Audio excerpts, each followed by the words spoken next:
So Wendy's wanting to put together a video for Jeff's surprise 40th birthday party.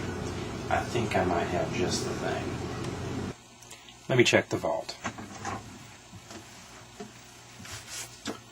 My stories. Well, no, that one's Todd. That's not what I'm looking for this time.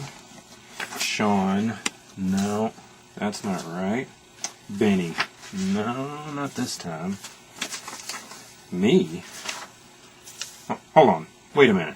How'd that get in there?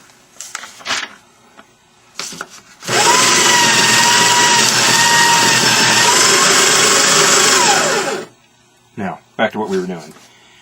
Ah, yes, Jeff, but this is after Wendy came along. No, here's what I had in mind right here. Jeff, before Wendy, Volume 1. Well, let's just take a look and see if we can find an appropriate story. Now, that's a really good one, but unfortunately, the statute of limitations is not run out on that, so I'm going to go ahead and not tell that story. Now, this is a really good one as well, but I don't think Wendy knows that one yet, so we'll go ahead and keep that one for a later date. Maybe your 60th party, Jeff. Let's go with this one. Now, before we get started, I have a deep respect for Jeff's mother. Glenda, if you happen to be in attendance, I think now would be an appropriate time to take a break and maybe even take Jeff's children with you. Okay, we'll pause just a moment. Wendy, if you want to hit the pause button. Okay, I'll assume you're gone, Glenda. All right, now, since only one of us was sober, the events of this story can only be verified by me. It's an October evening. We're cruising around, the things we used to do when gas wasn't $4 a gallon. And we're in a remote area of Duncanville where we grew up. And Jeff tells me, I'm driving, Jeff's in my car. It's just a two-seater 280ZX, so it's just me and him. And he says, pull over, dude. I'm like, all right. He said, I gotta go.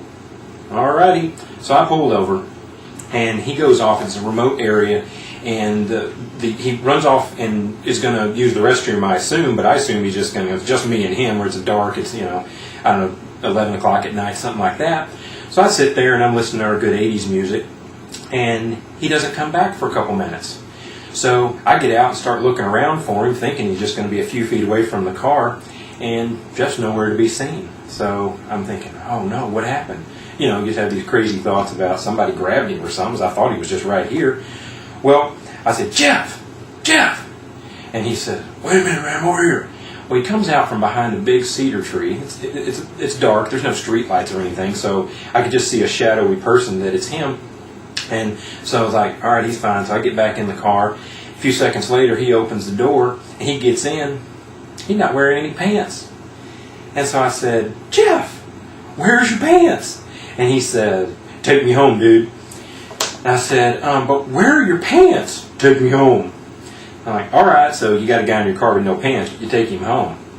So I started driving home the whole time trying to figure out what on earth happened, and unfortunately the aroma started to tell me a little bit about what had happened. So I take him back to his house, and unfortunately what the story is Jeff had to go, and he had to go in a bad way. Now the good thing was Jeff did have the foresight to take his pants off. He wasn't that drunk. So he does pull his pants down, but unfortunately he was just a little bit too drunk to realize he needed to move somewhat. So he did his business right on his pants that were at his ankles. So being the good friend, he didn't take those pants into my car, which would have been a serious problem. So we're driving home, and I'm trying to piece this story together. We get back to his house, and his mom was out of town, fortunately, but guess where his keys were? They're in the pants that are back in the woods. And so he said, well, there is another way to get in. And I'm like, I hope so, because this is getting unpleasant.